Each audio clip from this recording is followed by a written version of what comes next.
Mesdames, Messieurs, bonjour. Nous sommes le 14 novembre 2016. Wall Street a clôturé sur une note mitigée vendredi. Les gains enregistrés dans la technologie, la finance et les services aux consommateurs ont tiré la bourse vers le haut.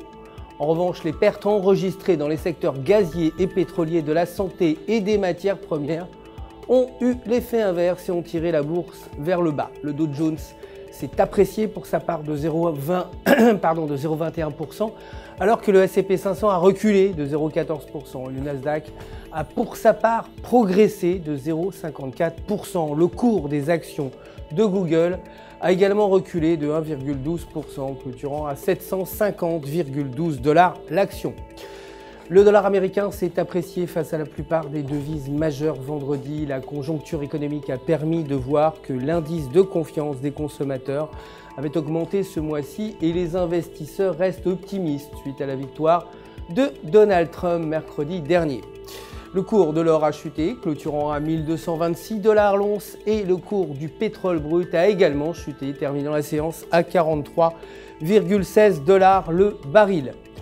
Du côté des devises, l'euro s'est déprécié face au dollar, clôturant à 1,0852 $. Techniquement, sur le graphique de 1 heure, la paire euro-US dollar se situe à proximité de la bande inférieure de Bollinger. Et si la paire reste à proximité de la bande inférieure, elle pourrait chuter vers 1,0650 $, alors que si elle franchit cette bande médiane, elle pourrait atteindre les alentours de 1,1000 $.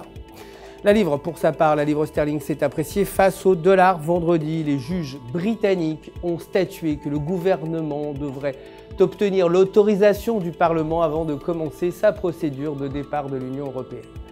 Techniquement, sur le graphique de 4 heures, le câble se situe au-dessus de la ligne de tendance haussière avec un momentum supérieur à 0. Et si le câble maintient ce niveau, il pourrait atteindre les alentours de 1,2850 $, tandis que s'il se replie sous la ligne de tendance, il pourrait chuter vers 1,2125 $.